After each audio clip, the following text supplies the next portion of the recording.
اینکه نگهداری از مرغ عشق کار راحتیه، اما متاسفانه سالیانه تعداد زیادی مرغ عشق به خاطر نگهداری غلط و اشتباه جون خودشون رو از دست میدن. به همین دلیل تو این ویدیو میخوایم در مورد شرایط کامل نگهداری از مرغ عشق صحبت کنیم و بهتون بگیم این پرنده های کوچولو برای اینکه سالم و سرحال باشن چه چیزایی نیاز دارن. سابسکرایب کردن به کانالمون و دنبال کردنمون تو شبکه‌های اجتماعی یادتون نره و بریم که ببینیم چطوری از مرغ عشقمون درست نگهداری کنیم.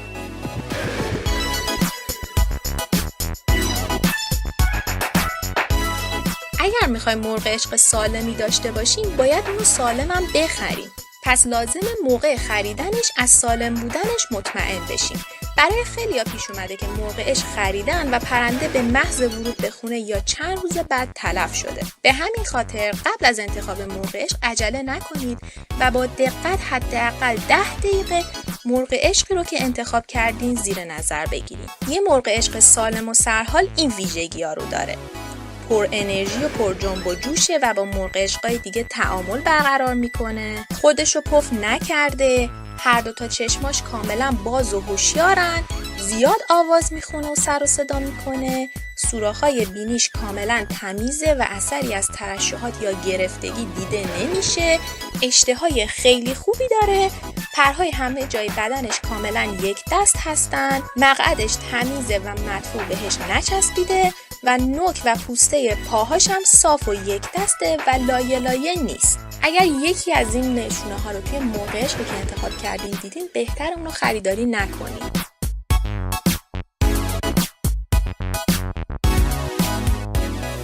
نکته بعدی انتخاب نر و ماده بودن و تک و جفت بودنه. مرغ عشقای جفت همش حواسشون پیش همدیگه است و توجه کمتری به شما میکنن. اگر میخواید مرغ عشقتون رابطه بهتری باهاتون داشته باشه، بهتر پرنده رو به صورت تکی خریداری کنید.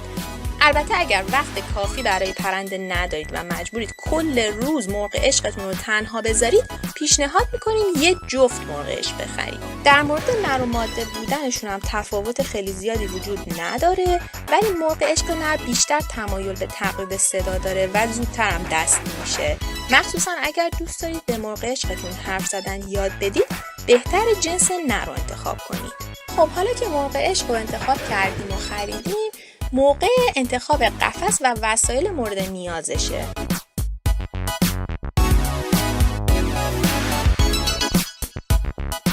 قفس مرغ عشق. اولین مورد خرید یک قفس مناسبه.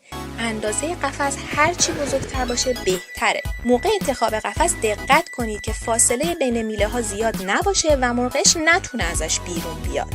قفس رو یه گوشه از خونه چسبیده به دیوار و در ارتفاع حداقل 1.5 متری از سطح زمین قرار بدید. به هیچ وجه قفس پرنده رو تو آشپزخونه نذارید، چون گاز تفلون و روغن داغ برای مرغ عشق سمی و خطرناکه.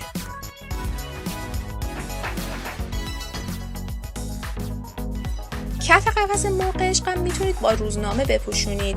مرغ عشق دوست دارن محیط زندگیشون تمیز باشه، پس مرتب روزنامه‌های کثیف رو با روزنامه‌های جدید و تمیز عوض کنید. ظرف آب و غذا. ظرف آب و غذا رو میتونید از پت شاپ‌ها خریداری کنید. فقط حواستون باشه جنسش طوری باشه که به راحتی قابل تمیز شدن باشه. همینطور ظرف غذای مرغ عشق بهتره کمی عمق داشته باشه تا هر دفعه مجبور نشین کلی دونه توش بریزین.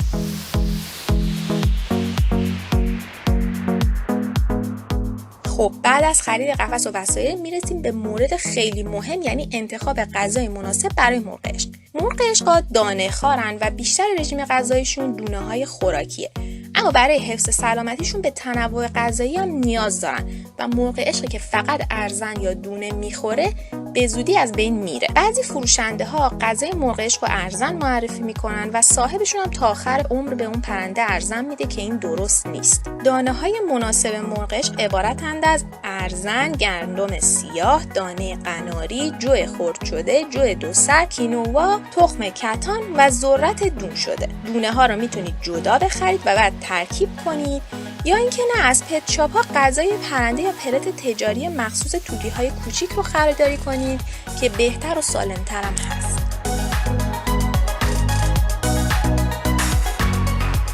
علاوه بر دانه میتونیم طیف متنوعی از میوه ها و سبزیجات تازه رو هم تو تیکه های کوچیک به پرنده‌تون بدین.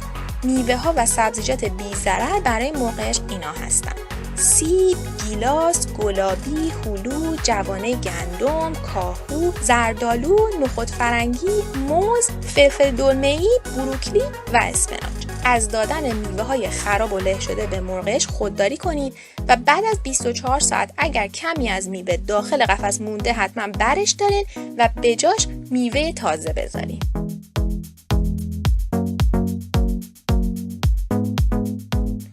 حواستون باشه هیچ وقت به مرغ عشق شکلات، آووکادو، الکل، نوشیدنی‌های کافئیندار مثل چای و قهوه و دونه میوه ها رو ندین، چون میتونن باعث مریض شدن پرنده بشن. حواستون باشه که نباید دونه ها رو همیشه در اختیار مرغ عشق بذارین، به خاطر اینکه اون خوردن دونه رو به خوردن میوه ترجیح میده. پس یک ساعت‌های مشخصی از روز ظرف دونه‌شو بردارین و فقط میوه رو داخل قفسش بذارین. ممکنه وقتی مرغ عشق رو تازه خریدین و به خونه آوردین تا چند روز یک گوشه کس کنه و ازتون بترسه. این رفتارش کاملا طبیعیه و ربطی به سلامتیش نداره. تو این مدت بهتره کاری بهش نداشته باشین و فقط با احتیاط براش آب و غذا بذارین و تنهاش بذارین تا به محیط جدید عادت کنه.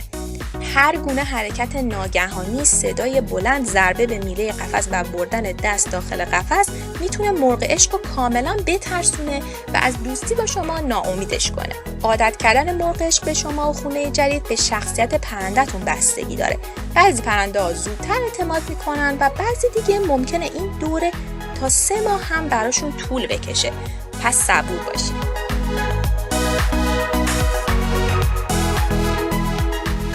دستی کردن مرغ عشق یعنی جلب اعتماد و برقراری ارتباط دوستانه با پرنده.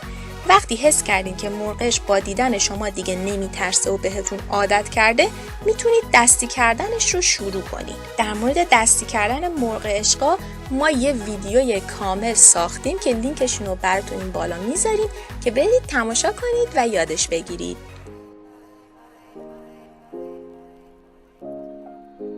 خب حالا چند تا سوال رو جواب بدین تا که ببینین چقدر از این ویدیو یاد گرفتین. موافقین؟ میخوام حتما به مرغ عشقم حرف زدن یاد بدم. پس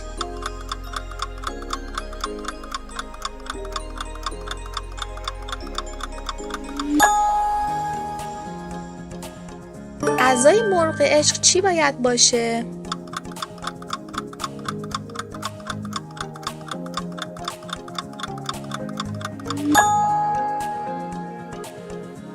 در مورد سلامتی مرغ عشق نکته‌های زیادی وجود داره که در ویدیوهای آینده حتما دربارش باهاتون بیشتر صحبت می‌کنیم. الان به انتهای این ویدیو رسیدیم. اگر دوستش داشتین لایک یادتون نره و امیدواریم که براتون مفید بوده باشه. تا ویدیوی بعدی، خدا نگهدار.